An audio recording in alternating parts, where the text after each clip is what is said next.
So you just finished the PA course and you are patting yourself on your back, treating yourself to a well-deserved break after these intense 2 years of medical sprint. But now what? You have to use the degree. You can't just sit on your behind. You need to find a place where you can fully express your knowledge and the skills acquired during this period. It seems straightforward. You just go out here and you become a PA. But what if you don't be a PA in the first place? If you decide to go on the PA route, the first thing you need to do is find a way to get yourself on the voluntary register. Disregard the name, it's a misnomer. The register is as voluntary as North Korea is democratic. You think I'm exaggerating? Hear me out. You need an RCP membership to get on the register. It's around £211 a year. That is just for your first name and surname.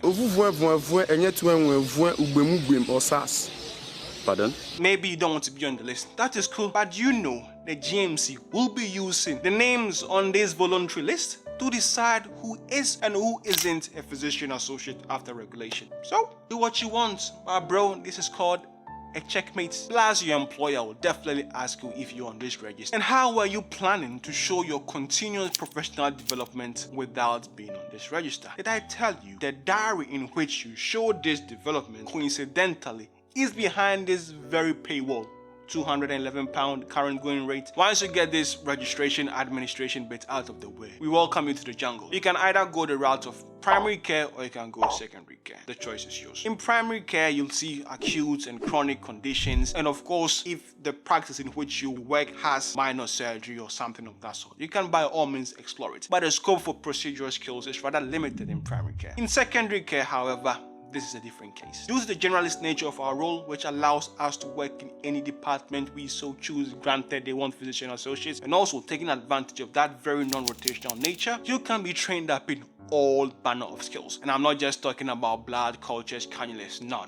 I'm talking about the big boy stuff. Interesting things to make your mouth water. Chest drains, ultrasound, lumbar punctures, and if you are so inclined, endoscopy. The role is relatively new and it is still evolving, far from its complete form. I do suppose that in the future, more areas will open themselves up to allow us to penetrate and do our thing. Once you start working, you need to find a way to stay on the register. You just don't come on and stay on it forever. As long as there are no fitness to practice issues, you need to have your yearly CPD points. Without these CPD points, you cannot revalidate in 6 years' time. The CPD points are not free. You will get access to some tools with a membership that will allow you to work towards it. Other ones you'll have to get on your own and they cost the dollar. Click on this video to learn more about the CPD points. After every 6 years, we as physician associates, we need to confirm to our overlords that we are still generalists, regardless of where you work. When the day comes, you are expected to have maintained your generalist knowledge. So always keep that in mind if you decide to go along this path to become a physician associate. On the other hand, if you decide, I've gone through this PA program, I've come to the conclusion in my heart, it's not for me and I don't want to progress anymore. One thing is for sure, the world is not going to come to an end just because you decided not to join the family. We will miss you, but you will forget about you. I can bet a 16-inch pizza on it. And I don't like the pizzas here in the UK, bro. It's just bread and tomato sauce with some cheese on it. I find that particularly insulting. La pizza è un'arte.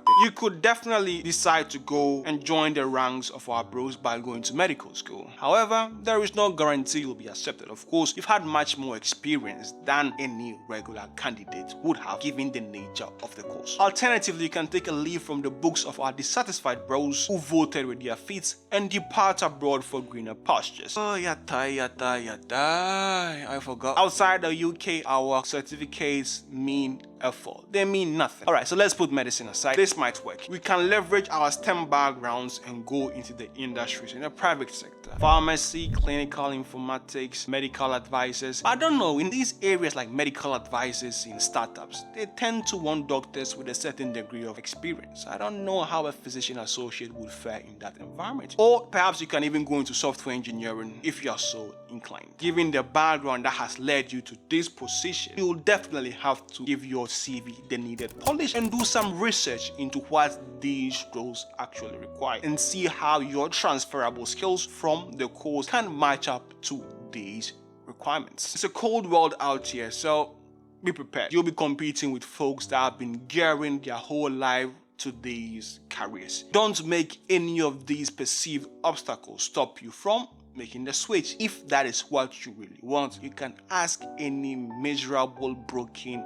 medic, the sunk cost fallacy. Israel. The longer you delay it, the harder it becomes. It's your boy Yoti, and I'm out. The choice is yours. Salute.